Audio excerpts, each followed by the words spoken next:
Bueno, buenas tardes a todas las personas presentes. ¿Por qué un hombre escribe una historia de mujeres?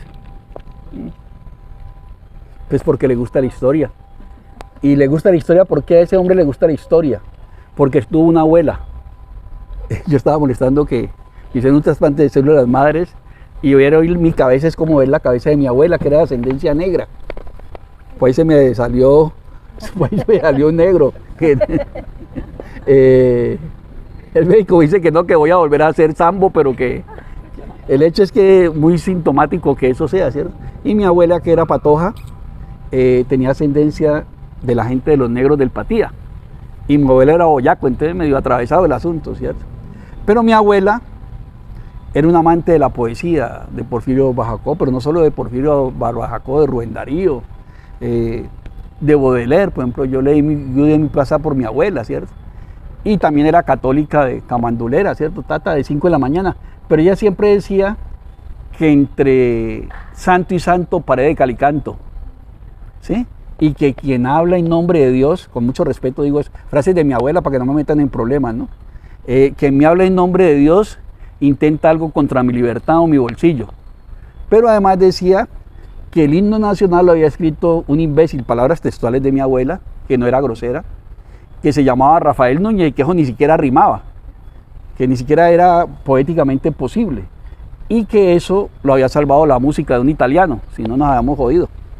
Y ella me inició en esas. Fue una abuela extraña porque tomábamos café y siempre en esas tomadas de café hablábamos de historia y declamábamos poemas y todo. Y me dijo que lo que había hecho Rafael Núñez era entregarle el país al concordato en el Vaticano, hola Diela, en el Vaticano, para que el Papa le anulara un matrimonio y él poderse casar por segunda vez. Y efectivamente lo hizo. Y a producto de eso entregó toda la educación. Bueno, sigue estando en manos de la iglesia, con todo respeto, de los capuchinos y otras secuencias. Y lo raro es que 100 años después, Turbay Ayala, ese eminente hombre del Estatuto de Seguridad, va a Roma para que el Papa le anule el matrimonio con su sobrina y poderse casar con esta mujer, Nidia Balcázar, es que no, ¿cómo se llama Balcázar? Nidia Balcázar, ¿cierto? Doña Nidia. Y uno queda como aterrado de que esa sea nuestra historia, ¿cierto? Entonces eso se debe y no es una excusa.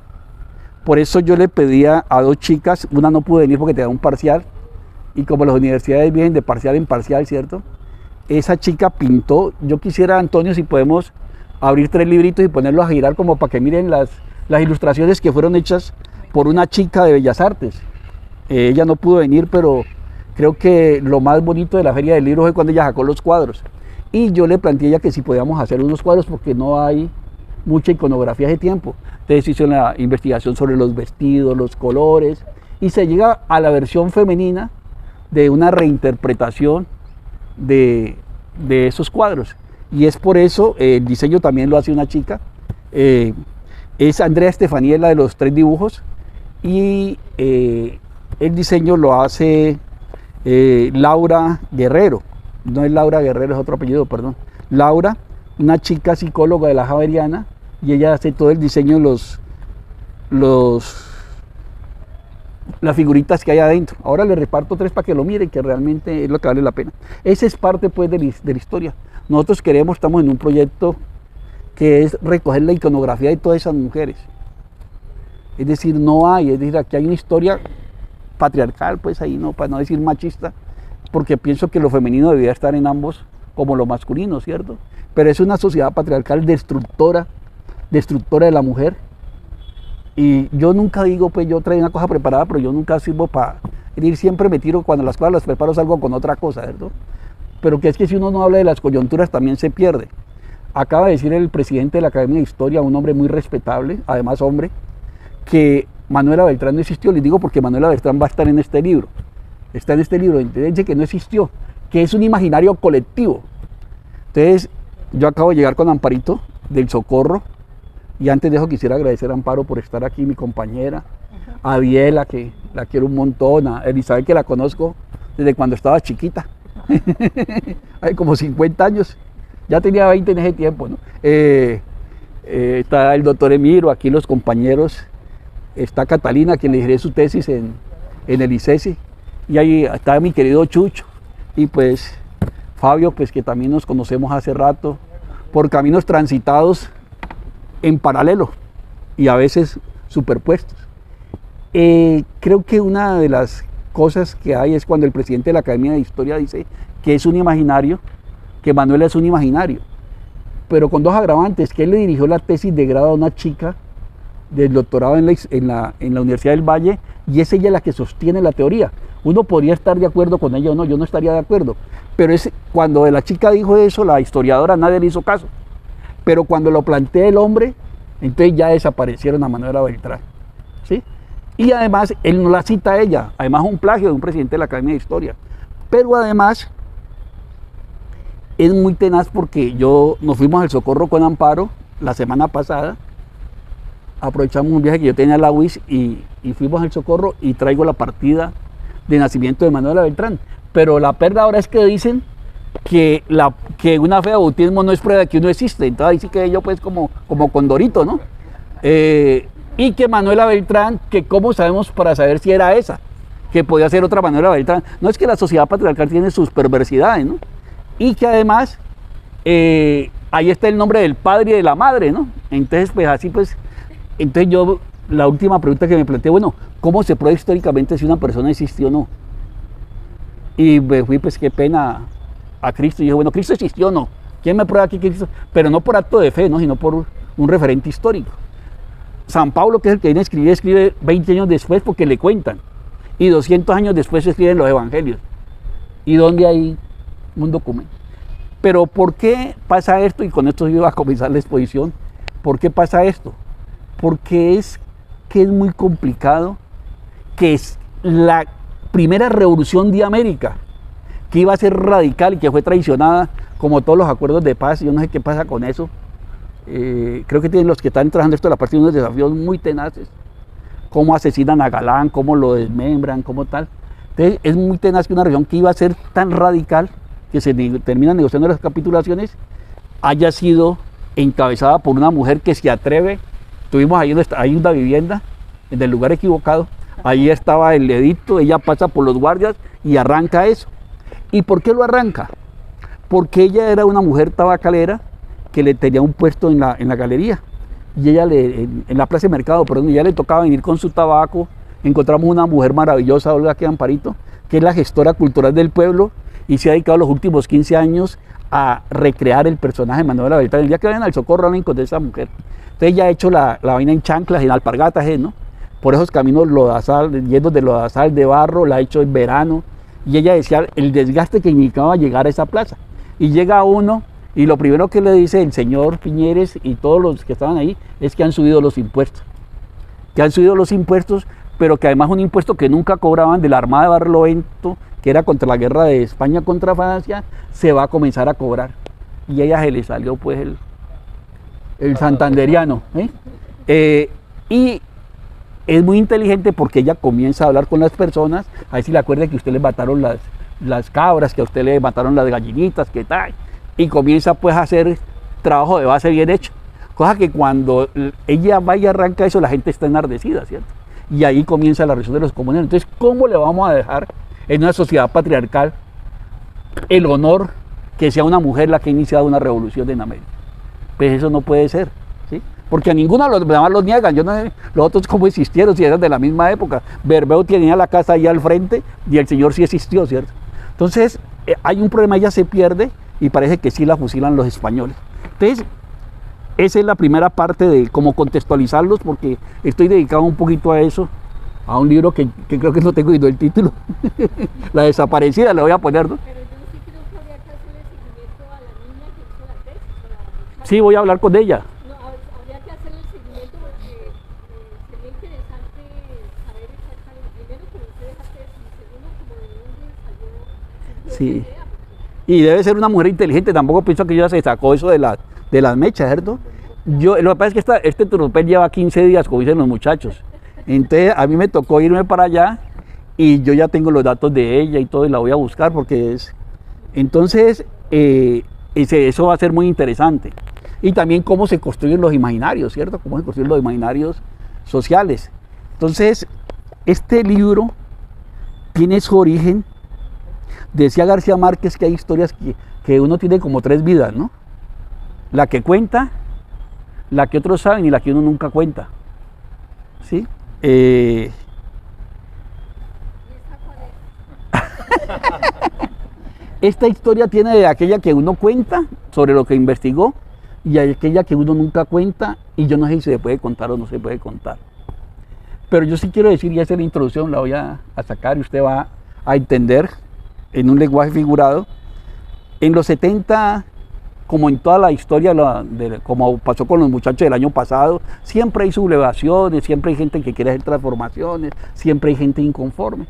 Y el 70, a raíz de las elecciones del 19 de abril, generó una serie de personas, hombres y mujeres, que pensaron que esto tenía que ir para alguna parte, ¿cierto? Y que pensaban inclusive que el marxismo-leninismo, que éramos muchos, el socialismo no podía funcionar en Colombia y que se necesitaba otro modelo y se trata un poco del modelo de la socialdemocracia. Por eso ya no se habla de partidos sino de movimientos, ¿cierto? Entonces surge una serie de movimientos y allí se queda un poco como la idea que era importante comprender históricamente cómo se organizaba la gente para trabajar, entre comillas le voy a poner con sigilo, ¿ya? Cómo hacía para que la gente guardara su vida, porque cuando usted, no sé si esto se puede decir aquí, señor, la diferencia entre un paramilitar y un alzado en armas contra el gobierno es que el alzado en armas contra el gobierno desconoce todo y lo quiere cambiar, por lo tanto no se acoge a ninguna ley, que ese es un estatus político, mientras el paramilitar es alguien que cree en el gobierno, que defiende ese gobierno y hace masacres en nombre del gobierno, pues, para sintetizarlo. Entonces no pueden tener el mismo estatus, ¿me entiendes? ¿Sí? Y además la rebelión es contemplada en las constituciones, ¿no? Es un acto legítimo y soberano de un pueblo, que es el constituyente primario, levantarse contra un estado opresor. Entonces nos mandan a un grupo de personas que nos gustaba la historia. Yo era profesor de historia, fui profesor de historia muy joven, pero soy matemático físico, eso fue lo que estudié, se me olvidó, pero eso fue lo que estudié. Y yo siempre daba o historia del arte o historia de Colombia y daba cálculo, eso era muy, entonces muchas veces no, pero es más fácil ganar con usted cálculo que historia, ¿cierto? Entonces, pero eran las conversaciones muy chéveres y nos vamos un grupo de personas, llegamos a Mariquita, después de subir el páramo de Letras, bajamos a Mariquita. Y yo llego allí y voy a comprar unas empanadas, entonces veo una casa como abandonada, ahí con un bombillo amarillo, y le pregunto a la señora, ¿qué eso qué es? Y me dice, esa es la casa de la expedición botánica. Y yo, ¿cómo así? Yo sabía 2 cositas de la expedición botánica, ignorancia total. Entonces digo, ¿y qué pasó ahí? No, que ahí estuvo Mutis, y ahí se hizo la expedición botánica, y una cantidad de gente, y ta. Y yo le dije, ¿cómo así? Entonces al otro día, yo me fui a conocer esa casa, me levanté muy temprano a conocer la casa y conocí la casa de la expedición botánica y me impresionó. La señora estaba ahí con su puestico, ahí en la mañana tenía un puesto de comida y fui donde ella a hablar y le dije que había conocido los árboles de quina, de todo, vea, ya fue donde los árboles de quina y los otros árboles de canela, ¿sí? Y vainilla. Entonces yo le pregunté a ella, ¿qué sabe? Y me dice, no, es que yo soy una prima lejana de Carlota Armero. ¿Y quién es Carlota Armero?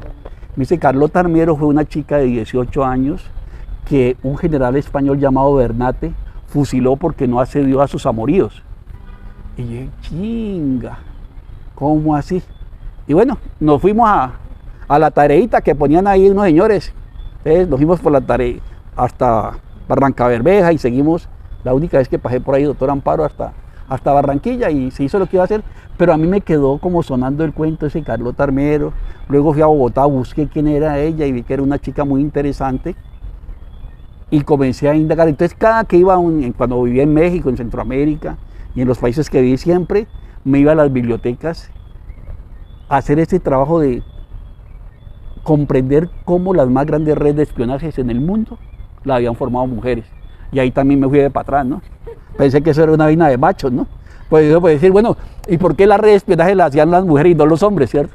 Indudablemente ha habido pues espías y hombres muy valiosos, pero son las mujeres las que tienen, yo creo que es por la intuición, ¿no? y por esa vaina femenina que se la huelen a ratos, pero con kilómetros, ¿cierto? Sí, cuando uno va, ella ya viene, entonces ya mejor es no casar ese. Entonces, como la grande, por ejemplo, a Hitler había un escuadrón que le llamó las brujas voladoras, de las rusas, que volaban en aeroplanos y le bombardeaban todo eso, y él pues, llegó a pagar unas sumas altísimas, ¿sí? Yo conocí a Nora Astorga en Nicaragua, una mujer del Frente Sandinista que la vetaron los gringos para ser embajadora de Naciones Unidas porque había matado un coronel somocista en la fase final de la insurrección de Nicaragua. Y así uno va encontrando. Pero lo que más me llamó la atención cuando regreso, porque esto nace primero, debía ser por el pelo churrusco, porque siempre he querido hacer una historia sobre el papel de las mujeres negras en la guerra de independencia. Porque uno se pone a ver y resulta que los criollos no peleaban, pues sí, el Bolívar, con todo respeto a los bolivarianos, yo creo que sé que hay varios, ellos se sentaban pues, como todos los generales allá en su puesto de mando, a tomar café y a ver el tropel desde abajo y coja usted para allá, coronel, salve usted la patria, y si la vaina se ponía muy buena de raca, se abrían de ahí, ¿cierto? Vámonos de ahí porque no puede caer el comando central. Eso era más inteligente, ¿cierto? Yo soy muy informal, de manera que discúlpenme por la falta de rigor histórico, porque además no soy historiador, ¿de acuerdo? Y entonces uno comienza a comprender que la mayoría de los ejércitos estuvieron formados por negros y por indios. Pero cuando digo la mayoría es el 90%. Entonces esta fue una guerra, como todas las guerras, respetables, de pobres contra pobres, de esclavos contra esclavos. Por aquí venía los españoles y le decían que si no peleaban con el ejército español los iban a matar. Y por acá venía Bolívar, con todo lo respetuoso, a ofrecerle la libertad siempre y cuando pelearan en el ejército libertado. Pero detrás de esa chusma, porque era una chusma, en el buen sentido de la palabra, ¿cierto? Era gente que estaba agobiada por la opresión. ¿Ustedes se imaginan la logística para un ejército de 700, 800 hombres? Porque ellos no cocinaban. Pues algunos que otros, pues para que no seamos tan malos. Pero ¿quiénes cocinaban? Las Juanas, ¿cierto? Las mujeres, las amantes, las esposas, las mujeres de la calle que se sumaban al Ejército Libertador en un acto solidario y eran las que tenían toda la logística. ¿Cómo sería eso cruzando el páramo de Pisma o cruzando la laguna? Y eso lo hacían las mujeres. Eso no lo hizo los hombres. Bueno, ellos tienen su valor, pero aquí ellos tienen también su historia. Pero ellas no tienen historia, por eso es que esto se escribe que no hay una página, sin página en la historia, no hay una que reivindique a las mujeres. Yo lo que les voy a contar hoy es cómo en 1817 mueren en menos de 6 meses en manos de los españoles de la manera más miserable 300 mujeres como mínimo, ¿no? Son más, yo creo que tengo el dato malo, pero hablamos de 300 para redondear, mujeres entre 14, oiga, ahora que hablan pues de los derechos humanos y que si los menores en la guerra y tal, ¿sí? Pues si no tienen alternativa, le toca irse a la guerra, no, como tú dices, ojalá un día esa no sea nuestro acto de barbarie, ¿cierto? Entre 14 y 21 años, 22 años tenían la pola cuando la fusilaron, y cómo todas esas mujeres son las que van a algo que a mí me impresionó. La primera que habla de célula, que piensan que es una cosa de la guerrilla ahora o de tal. No, la primera que habla de célula en Colombia es Policarpa Salabarrieta. Y rescata el concepto de célula y organiza y las hace en grupos de 3, en grupos de 5, con casas distintas, que no vayan, que si van a ese lugar tengan una coartada, que eran tejedoras, que eran bordadoras y que no podían repetir 2 veces la misma casa. Entonces uno dice, en ese tiempo, pues que yo recuerdo a algunos amigos o amigas que creían que estaban descubriendo el mundo y el mundo ya estaba descubierto hace como 200 años. ¿De acuerdo? Pero cómo esa historia se queda allí y se tapa, ¿no? Las mujeres las sacan los hombres y les permiten salir, más vale que sacarlas, a que los acompañen en la guerra. Pero una vez liberan el país, las devuelven a la cocina, ¿verdad? Creo que una de las grandes perturbaciones, y lo vi en Nicaragua, es que las mujeres no han tenido un papel decisivo en las direcciones de las transformaciones sociales. Y hoy lo que pasa en el país, qué pena meter una cuña, si no tiene las mujeres que están ligadas a los territorios, pues yo no sé qué cambio va a haber, pues con todo respeto, no quiero armar una polémica, pero sería muy importante rescatar esa experiencia, porque es como la sabiduría de un camino recorrido. que los chicos y las chicas, a veces uno habla con cuadros del gobierno, y dice, no, pues si estos son los cuadros, en la época de nosotros no pasaban de preescolar, pues, porque están muy metidos en lo tecnocrático, llenando formatos y pensando que el poder es llenar esos formularios, ¿no? Eso es una ilusión del poder, Foucault lo decía, ¿no? No es que uno esté, no, es que el poder nos jode a todos, pues para no esperarle la palabra, nos corrompe. Por eso si no hay estructuras de vigilancia, estructuras de veeduría ciudadana desde los territorios, desde lo local, la transformación va a ser más difícil. Yo espero que avancemos un poquito, pues. Entonces, eso de Policarpa me llama la atención y los métodos, ¿no? Por ejemplo, quisiera hablar un poquito de eso para que se recuerden. Ellos metían sus mensajes, ahí en el libro está en una de las páginas, metían sus mensajes en naranjas, partían la naranja y ahí metían los mensajes, ahí metían las monedas de oro y todo eso, ¿cierto? Cómo mandaban los mensajes, cómo tenían los estafetas, ¿cierto? Cómo iban, porque ese camino que baja de Bogotá hacia el Socorro sale a los llanos orientales y por ahí transitó el Ejército Libertador, y cómo tenían los puestos de abastecimiento y cómo comienzan su tarea fundamentalmente encabezados también por mujeres de la alta sociedad como Andrea Ricaute, que era una mujer de mucha plata y de mucha alcurnia, es la que les da el hospedaje y la posibilidad que ellas comiencen a trabajar como costureras. Efectivamente, el padre de Policarpa, que había estado con Galán en la región de los comuneros, Manuel Alta y todos, les toca irse de la provincia, me encanta más que el Socorro, la provincia de los comuneros, ¿no? Que es toda esa franja, que no incluye a Bucaramanga, ¿no? Toda esa franja de esa ciudad, de esa región que fue la más próspera del país. Y me acordaba yo de Marx, qué pena mencionar a Marx, que ya está muy viejito. Eso es como los testigos de Jehová, no le hagan mucho caso. Es que entendí la tesis de Marx, parece que uno parece que lo ha entendido, pero no, que es en el más alto desarrollo de las fuerzas productivas que pueden suceder las revoluciones, ¿no? Y realmente el desarrollo productivo del Socorro era impresionante en términos artesanales, industriales, y me da risa porque de 1850 viene la pelea entre los librecambistas y los proteccionistas, que son los gólgotas y los draconianos, ¿cierto? Que es el gobierno de José Hilario, que luego viene Melo a radicalizar y le dan el golpe de Estado. Finalmente Melo, inclusive Petro cuenta esa historia, termina muriendo en Chiapas y allá está. Yo me quiero ofrecer para esa historia, doctor Cardoso, porque conozco a México, viví en México mucho tiempo. Entonces, este es el contexto de los métodos tan interesantes como ellas. Por ejemplo, había una que me impresionó, ¿no? Cuando mandaban a alguien a hacer una vuelta, decían en mi tiempo, hacer un operativo, traían la persona y la sacaban del lugar. Y solamente sabía Bolívar, Nariño, porque realmente la Pola y estas mujeres van a hacer mucho del lado de Nariño, ¿sí? Yo digo, ¿qué hubiera pasado si Nariño gana la batalla de Pasto? ¿Quién sería el libertador de Colombia? ¿Serían bolivarianos o nariñistas, cierto? Entonces, eso fue muy interesante porque Nariño es un personaje que nutre mucho la historia de este país. Y ellas que eran más de esa ala, Policarpa cuando sale el 10 de julio tenía 10 añitos, porque no, un poquito más, 12 años creo, 12 años, porque, y 8 sí, tenía, no, unos 14 añitos tenía. Entonces, allí se va a conocer con dos hombres maravillosos, que son los hermanos Almeida. Ambrosio es uno de ellos que le va a querer mucho y le va a llamar La Pola, con cariño. Se decían que se llamaba Policarpa Salaverrieta. De todas maneras sí tenía mi apellido, Policarpa Salaverrieta Ríos, para que quede claro, ¿de acuerdo?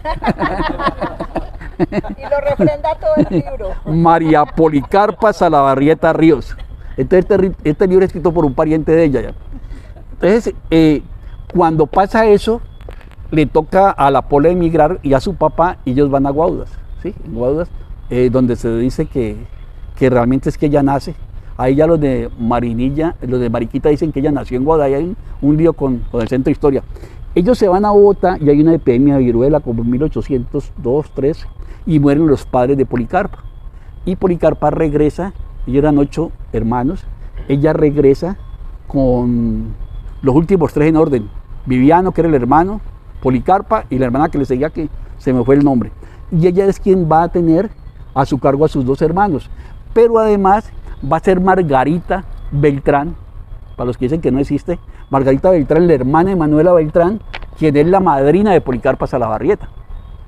Y es la que la va a criar. Entonces uno dice de dónde vienen los subversos, después eso viene ya como, va a ir por línea, ¿cierto? Entonces Policarpa crece en ese ambiente y comienza a hacer movimientos en Guaudó.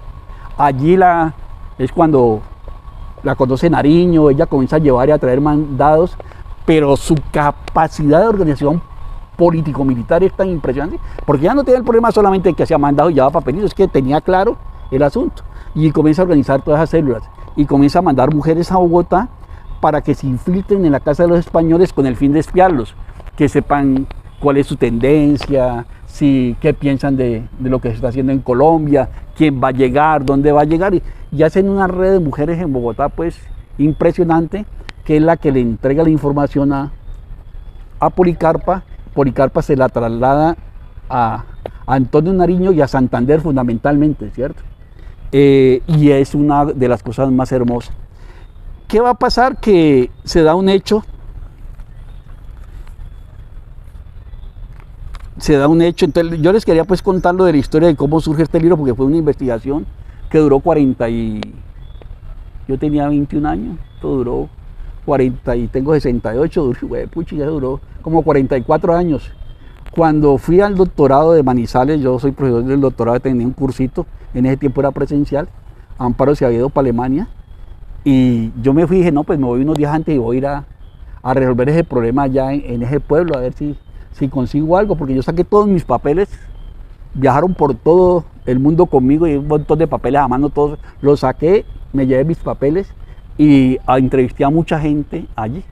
Y allí salió otra vez Carlota Armero, me llevaron donde está el monumento de ella, me contaron la historia, grabé la historia y le demostré lo que había escrito sobre Carlota Armero al Centro Histórico de Mariquita. A ellos les encantó. Es más, el 28 de mayo estoy invitado para un evento que van a hacer allá, que es el día que fusilan a Carlota Armero.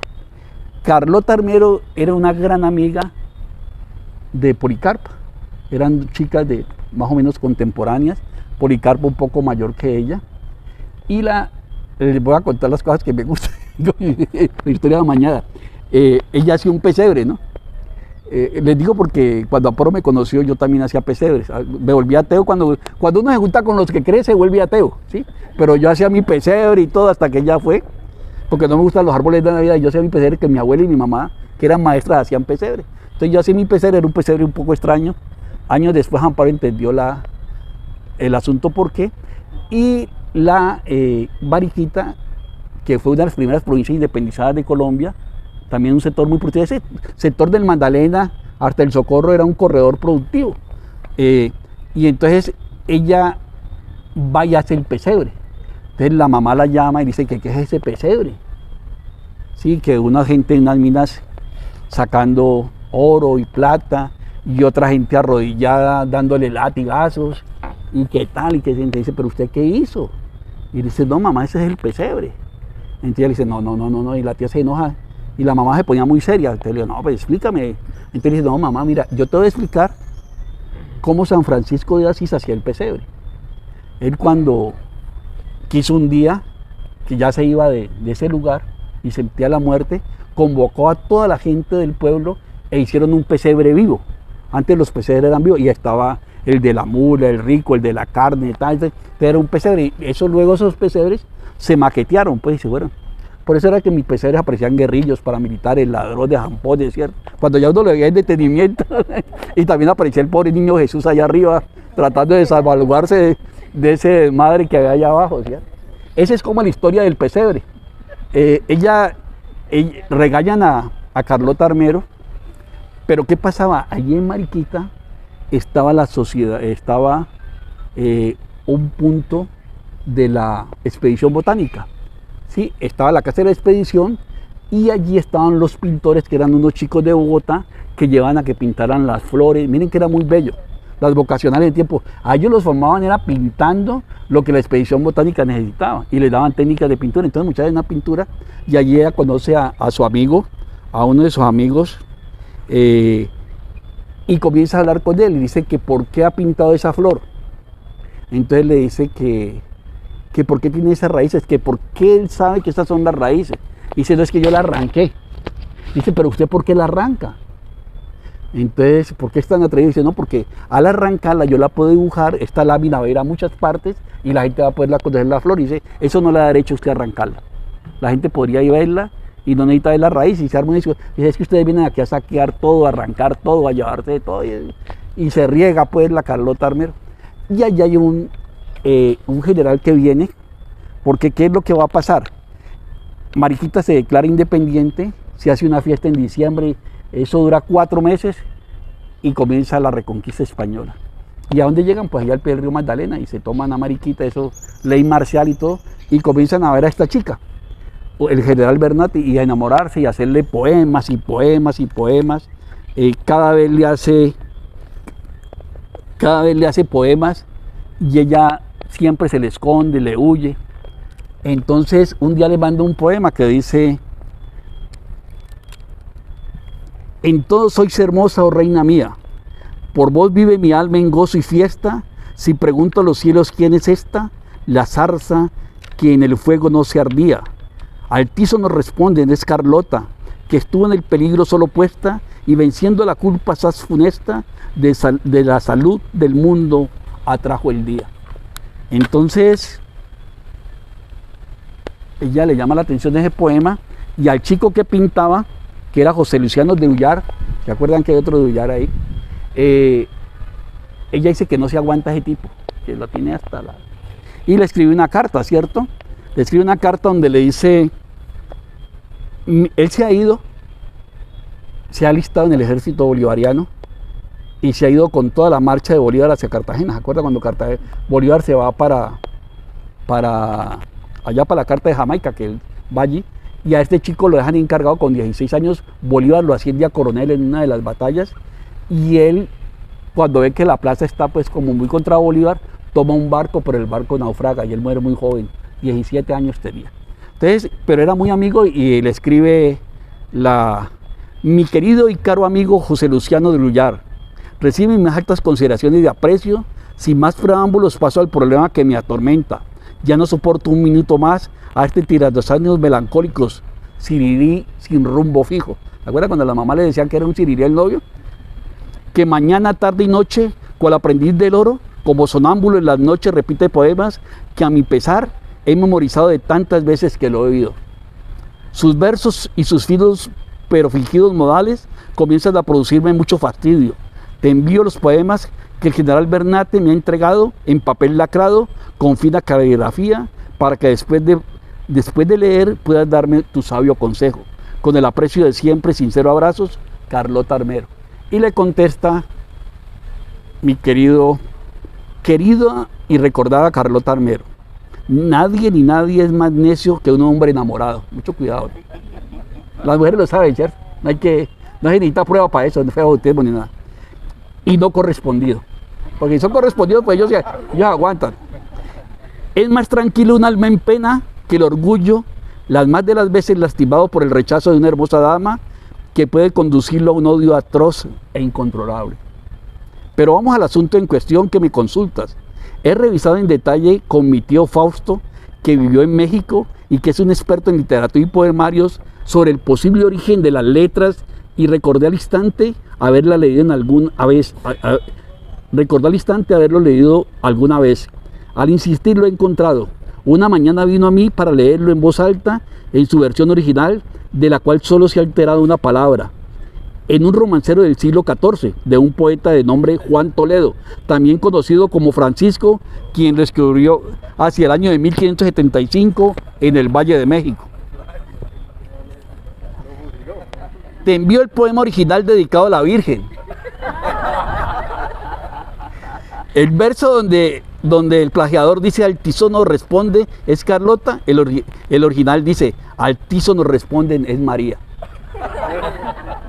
Mi dulce amiga, debes conseguir cual gavilana, no la hembra del gavilán, sino la hermosa Neuralena lobata o planta de quinina, contra las fiebres y otros males, como el revuelto estomacal que padeces por las imprudentes audacias del general Bernate, para que por fin tu tormento, Tyrannus Melancolicus, tome otro rumbo.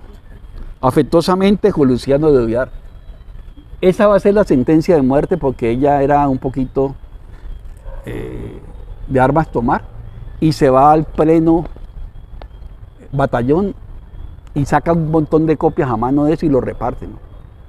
Y todo el mundo se está riendo y le dice, vuélvame a declamar el poema. Y el tipo le declama el poema, le dice, ahora diga, ¿quién es el poema?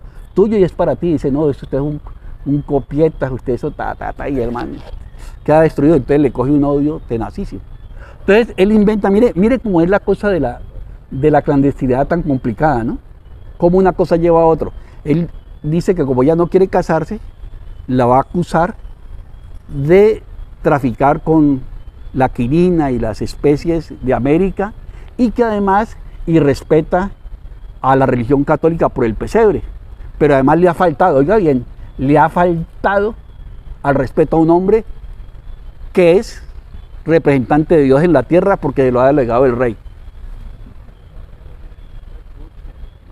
Y entonces le hacen un juicio sumario y la fusilan. Y yo tengo todo el relato, ese capítulo me gusta mucho porque fue el primero que escribí. Luego el libro fue creciendo. Dice, ha sido culpable, el fallo dice, Carlota Armero ha sido culpable y será fusilada la mañana del 28 de mayo de 1816 a las 10:30 en la plaza central del pueblo, como escarmiento para herejes, conspiradores y tergiversadores de nacimiento de Jesús de Belén, ofensas contra la corona, su rey y un general representante, un metarepresentante, era un lingüista de Dios en la tierra, quien reúne todas las cualidades que solo un hombre puede tener. Esto no es para las mujeres, que solo uno puede tener, y ha sido negadas por mandato divino a la naturaleza femenina, que está para servir, agradar, tienen que hacer caso, para servir, agradar y obedecer las órdenes de todo hombre sobre la faz de la tierra. Comuníquese y cúmplase. El relato que yo hago es la madre Carlota Armero cuando ve cómo fusilan a su hija, y ella en todo ese capítulo, que no voy a leer porque es muy largo, lo vimos una vez con Amparo, ella cuenta cómo recuerda la historia de su hija desde pequeñita, que nace en ese calor tan terrible, ¿cierto? Cómo la saca una partera, cómo viene al mundo, cómo va creciendo, y le dice, cuando el general la mira, ve esos ojos de rabia, y él le dice que se ha hecho justicia contra un representante. Entonces dice, pasaron exactamente 60 segundos, tiempo que tardó la madre en recorrer los 18 años de la vida de Carlota Armero, aquella mañana de mayo de 1816, mientras el cuerpo se desplomaba lentamente a tierra después de la descarga de fusilería, en medio de los espasmos y convulsiones de la muerte. El general español Bernate secaba con sus manos temblorosas el sudor copioso de su frente, gritándole en la cara a la madre de mirada profunda y fría: se ha hecho justicia por la afrenta que he sufrido. No se puede desairar a un general, un soldado real, y mucho menos un hombre de Dios. Entonces la mamá, que ya entiende uno por qué la hija salió así, le dice, la madre de Carlota Armero avanzó hasta quedar escasos centímetros de la cara del general Bernate y le respondió con voz firme, retumbando en la plaza: la sociedad que usted dice representar, esa corona y ese rey, nunca han otorgado derechos a las mujeres, y peor aún, ese Dios que usted invoca se ha usado siempre para discriminar.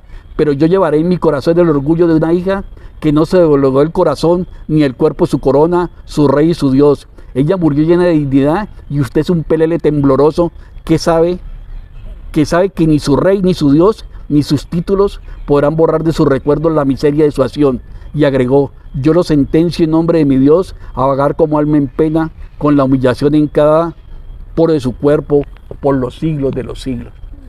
Y el problema es que mataron el enlace de Policarpa Salabarrieta, porque Carlota es la chica que conoce a Alejo Sarabaín, que hicieron una novela ahí, yo no sé, que decían que si era el amante o no. Pues el hecho es que en el relato dice que cuando ella los presenta, ella hace una comida en las afueras de Mariquita, y ahí ellos se conocen. Luego Alejo Sarabaín va a partir con Viviano al sur, donde los detienen en Popayán, los españoles los meten a la cárcel, pero no habían como cargos contra ellos, y los mandan con un hombre, Lopecitos. ¿Recuerdan a José Hilario López? La Pola le decía Lopecitos, era un pelado en ese momento, y los mandan a los tres a servir, a López, que era mayor, a servir en el batallón, que va a suceder que López esté en guardia el día que van a fusilar a Policarpo Salabarrieta, y Policarpo era como su mando, digamos. Entonces el tipo, se le forma una cosa terrible, pero además Viviano y Sabaraín regresan a hacer el contacto con Policarpa para ingresar otra vez a la lucha.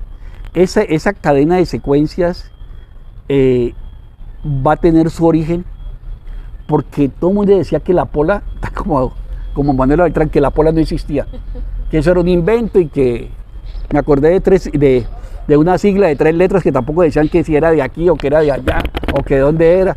Entonces la Pola siempre confundía porque a ella decían que era Apolinaria, ¿sí? Entonces siempre hubo problemas con su nombre.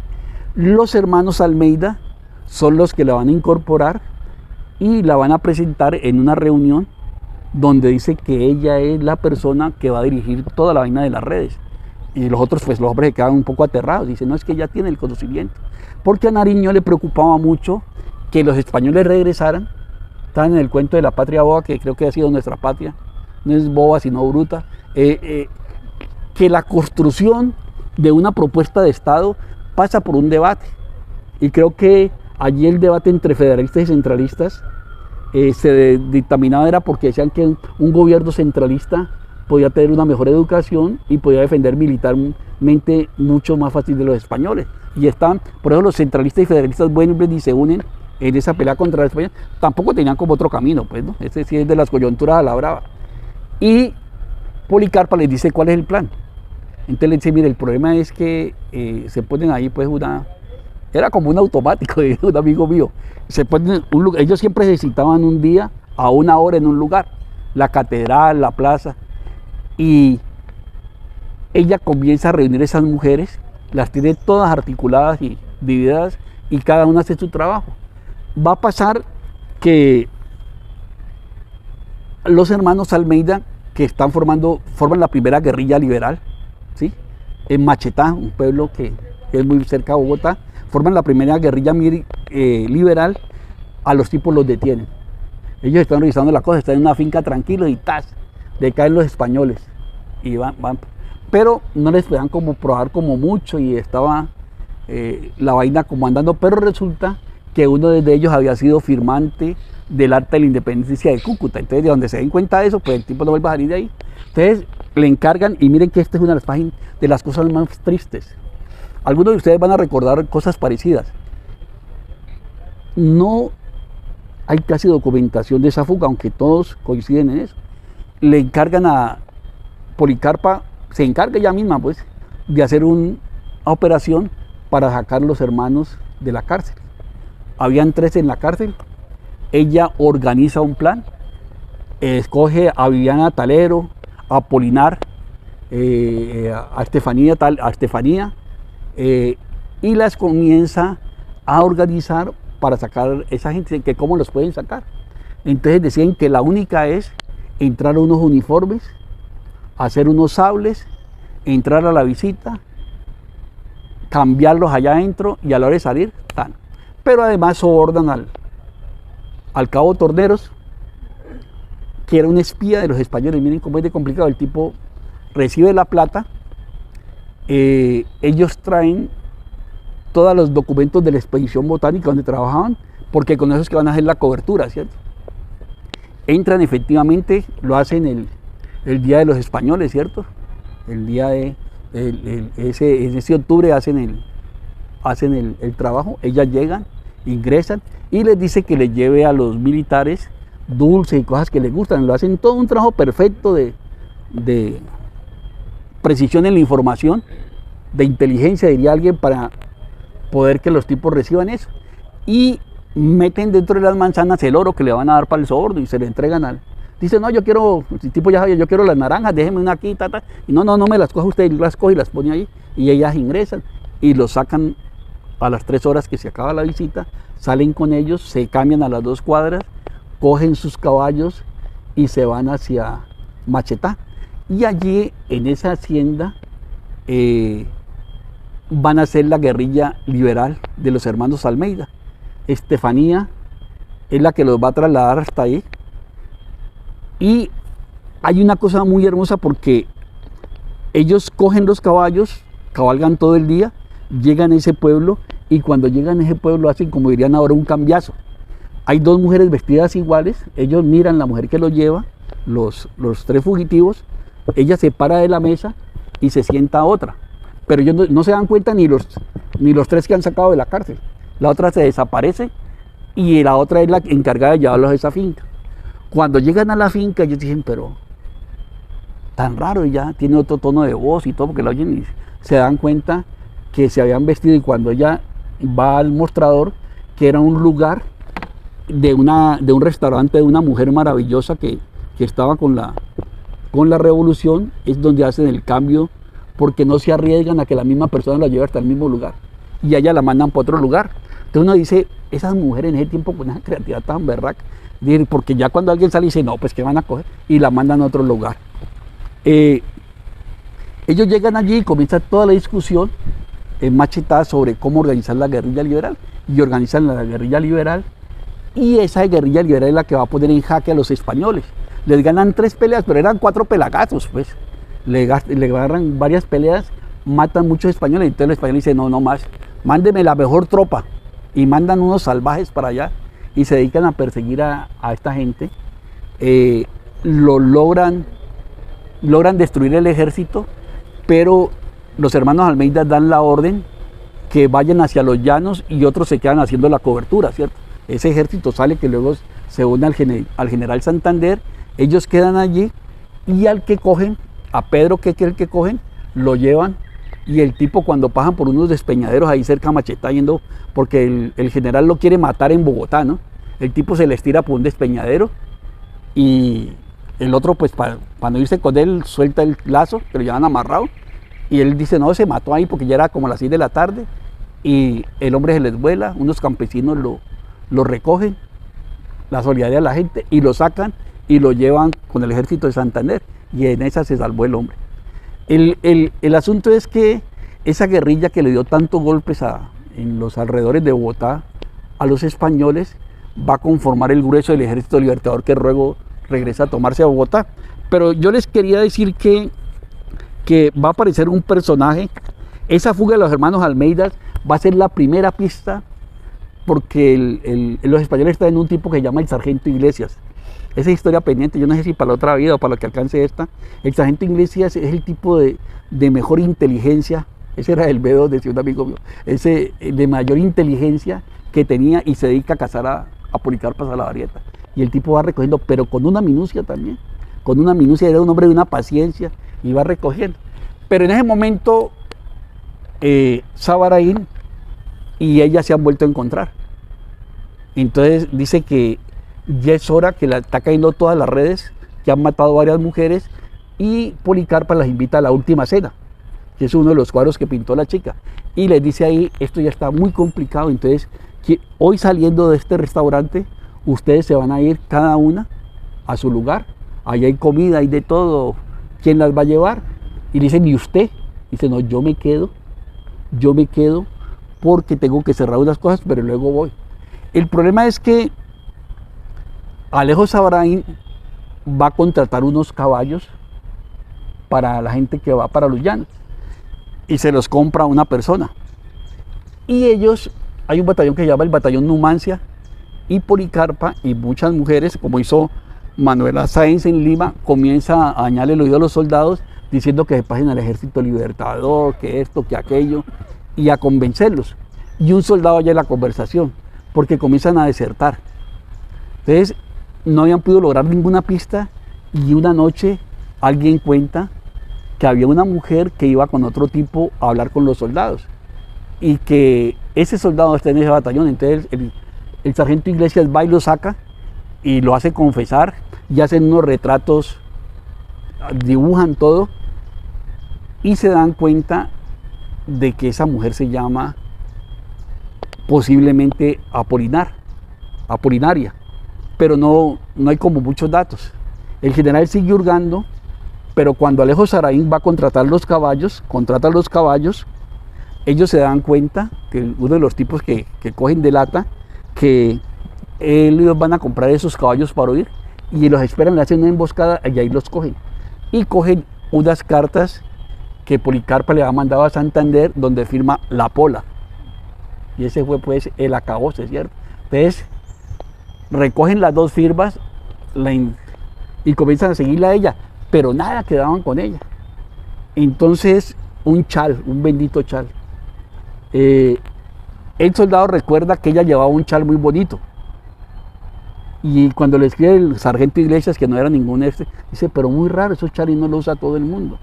Entonces comienzan a averiguar quién hace los mejores chales en esa ciudad y llegan a un negocio que tenía Andrea Ricaute. Entonces preguntan a las costureras que cómo es el asunto, que si hay una chica, ella dice, no, pues hay una, pero tiene otro nombre, que la Pola. Dice, no, aquí hay una, pero se llama Polinaria. Ella dice, no. En ese momento entra Andrea Ricaute y se da cuenta que la están persiguiendo a Policarpo. Ella no dice nada, se va a su casa, pero la comienza a seguir el tipo, da la orden que sigan todas las casas. Y en ese momento, cuando la Pola hace la última cena y se va con Andrea Ricaute, llegan a la casa, las están esperando y ahí la detienen. La detienen con su hermano Viviana y ella les dice, no, yo no me llamo Apolinaria, yo me llamo Policarpa Salabarrieta Ríos. Entonces dicen, pero ¿cómo así? Pues entonces le dicen a Andrea Ricaute, ella por proteger a Andrea Ricaute, que era el enlace fuerte de esa red, le dice que no, que ella se va, que la perdone, que ella viene de otra ciudad y inventa ahí un cuento. Andrea se da cuenta que ella se está, para no comprometerla, pues también se la habrán llevado a ella, y le dice, no, es que ella la está engañando. Entonces ella dice, no importa, cuando arregles tus problemas puedes volver, y se despiden. La llevan, la torturan ahí pues en el lugar, y se llevan al hermano Viviano, que el hermano, le meten 200 latigazos, en ese tiempo 200 latigazos era un montón, y el muchacho no dice una sola palabra. Al tercer día lo sueltan. Pero al capturar a Alejo Saraín y a los otros y tener los documentos, pues ya se da cuenta de que es eso. Entonces le hacen un consejo de guerra. Le hacen un consejo, nada menos que el general Sámano, le hacen un consejo de guerra, y eso fue una fusilada express, ¿cierto? Fue una fusilada express que se va a hacer,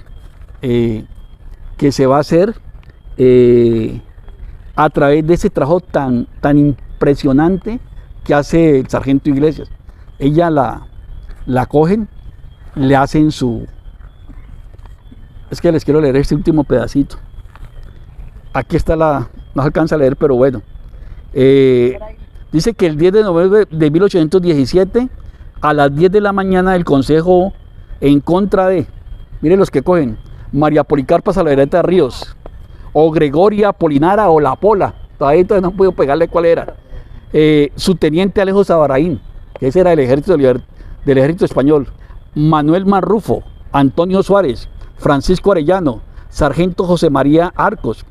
Esta historia de ese sargento ahora se las cuento. José Manuel Díaz, Antonio Galeano y Joaquín Suárez. Y dice que esa sentencia se va a cumplir el viernes 14 de noviembre a las 9 de la mañana en la Plaza Mayor de Santa Fe.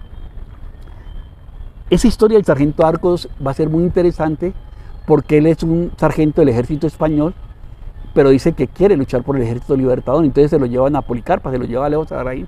Entonces ella le cuenta lo que van a hacer, porque él tiene el listado de todos los soldados y de todos los servicios que hacen como investigación más profunda. Y ellos necesitaban mandarle eso a Santander. Entonces el tipo le dice, pero usted es una mujer, ¿usted qué va a meter en esta guerra? Pues yo soy sargento. Y entonces Alejo se acerca y le dice, es mejor que le haga caso, porque ella es la que está al frente de todo. Entonces ella le dice, bueno, ¿usted nos va a dar la información o no? Pues usted mañana puede ser, en 8 días puede ser sargento del ejército libertador, o a lo mejor estar muerto. Entonces decida, pero decida ella. Y el tipo se pasa al ejército, lo fusilan como al mes, ¿no?